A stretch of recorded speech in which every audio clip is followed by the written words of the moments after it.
এবার দিল্লির আবগারি নীতি কেলেঙ্কারি মামলায় অভিযুক্ত বিআরএস নেত্রী কে কবিতাকে শর্ত সাপেক্ষে জামিন দিল সুপ্রিম কোর্ট। জামিনের শর্ত অনুযায়ী তাকে ট্রায়াল কোর্টে তার পাসপোর্ট জমা দিতে হবে। পাশাপাশি ইডি ও সিবিআই এর করা উভয় মামলায় আলাদাভাবে 10 লক্ষ টাকার বন্ডও দিতে হবে। এদিন শুনানি চলাকালীন আইনজীবী মুকেশ রোহতগি, মনীষ সিসোদিয়া, প্রবীর পুরকায়স্থ এবং কেজরিওয়ালের জামিনের ভিত্তিতে কবিতার জন্য জামিন চেয়েছিলেন। ইডির দাবি, বিজয় নায়ার এবং আম আদমি পার্টির অন্যান্য নেতাদের 100 কোটি টাকা ঘুষ দিয়েছিল সাউথ গ্রুপ। আদালতে ইডি দাবি করে 19 থেকে 20 মার্চ 2021 সালে কবিতা এবং মামলার অভিযুক্ত বিজয় নায়ারের মধ্যে একটি বৈঠকও হয়েছিল। বিচারপতি বি.আর. গভাই ও বিচারপতি কে.ভি. বিশ্বনাথের বেঞ্চে এই মামলার শুনানি হয়। শুনানির সময় আদালতকে জানানো হয় এই মামলায় 493 জন সাক্ষী এবং 50,000 নথি রয়েছে। এই মামলার বিচার খুব শীঘ্রই শেষ হবে বলে আশা করা হচ্ছে না। এরপর আদালত কে কবিতার জামিন মঞ্জুর করেন। দিল্লির আবগারি কেলেঙ্কারি মামলায় অভিযুক্ত বিজয় নায়ারের জামিনের আবেদনের বিষয়ে ইডিকে 1 সপ্তাহের সময় দিল সুপ্রিম কোর্ট। বিচারপতি ঋষিকেশ রায়ের নেতৃত্বাধীন বেঞ্চ এই মামলার শুনানির পর ইডিকে নির্দেশ দেয়। এর আগে 12 আগস্ট আদালত ইডিকে নোটিশ জারি করে। শুনানি চলাকালীন বিজয় নায়ারের পক্ষে উপস্থিত আইনজীবী অভিষেক মনু সিংঘতি এবং বিক্রম চৌধুরী তিনি বলেন যে অভিযুক্ত প্রায় 2 বছর ধরে হেফাজতে রয়েছে। এর আগে 29 জুলাই বিজয় নায়ারের ডিফল্ট জামিনের আবেদন খারিজ করে দিয়েছিল ট্রায়াল কোর্ট। এর আগে দিল্লি হাইকোর্ট 2023 সালে 3রা জুলাই বিজয় নায়ারের নিয়মিত জামিনের আবেদন খারিজ করে দেয়। ঝাড়খণ্ড হাইকোর্টের ভৎসনার মুখে পড়ল হেমন্ত সোরেন সরকার। 23 আগস্ট ভারতীয় জনতা যুব মোর্চার সমাবেশের দিন বিচারপতি এস.কে দ্বিবেদী রাঁচির কানকে রোডের জ্যামে আটকে থাকার ঘটনার বিষয়ে মঙ্গলবার হাইকোর্টে শুনানি হয়। আদালতের পর্যবেক্ষণ, বিচারপতি দ্বিবেদীকে ইচ্ছাকৃতভাবে থামানো হয়েছিল কারণ কানকে রোডে কোনো অবস্থান বিক্ষোভ ছিল না, তবুও সেখানে 300 জনেরও বেশি পুলিশ মোতায়েন করা হয়েছিল। এদিকে আইন শৃঙ্খলার ব্যর্থতা বলে অভিহিত করে আদালত দৃঢ়ভাবে পর্যবেক্ষণ করেছে যে নিরাপত্তা ব্যবস্থা শুধুমাত্র নেতা ও মন্ত্রীদের জন্য, সেখানে সাধারণ মানুষের পরিস্থিতির দিকে নজর দেওয়া হচ্ছে না।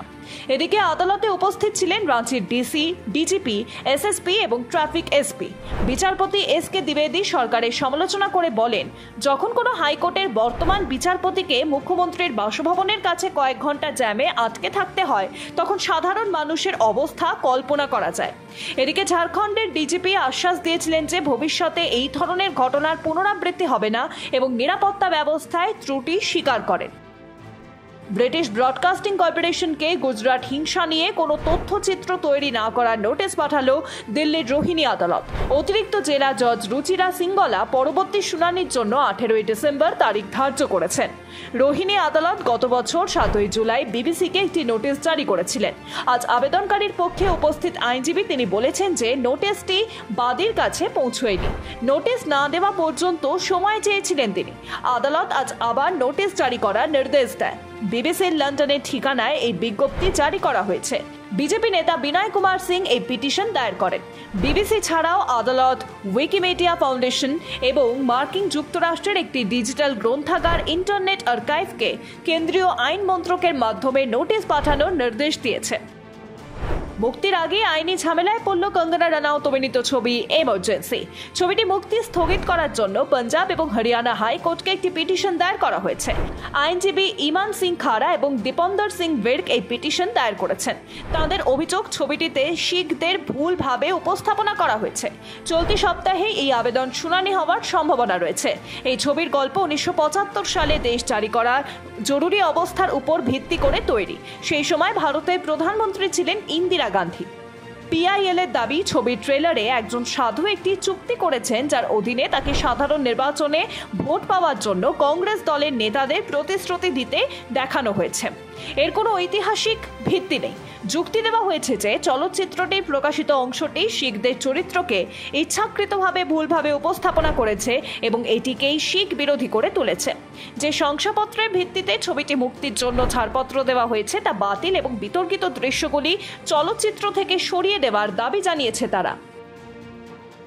কলকাতা হাইকোর্টের ৭৭টি সম্প্রদায়কে ওবিসি হিসাবে শ্রেণীবদ্ধ করার আদেশকে চ্যালেঞ্জ করে পশ্চিমবঙ্গ সরকারের একটি আবেদনের ভিত্তিতে সুপ্রিম কোর্ট সোমবার অর্থাৎ ২রা সেপ্টেম্বর পরবর্তী শুনানির নির্দেশ দিয়েছে।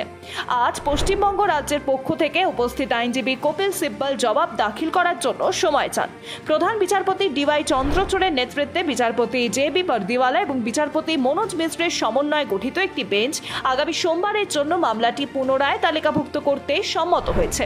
প্রসঙ্গত, এই বছরের শুরুর দিকে কলকাতা হাইকোর্ট ২০১০ সাল থেকে ৭৭টি সম্প্রদায়ের ওবিসি শংসাপত্র বাতিল করে দিয়েছিল।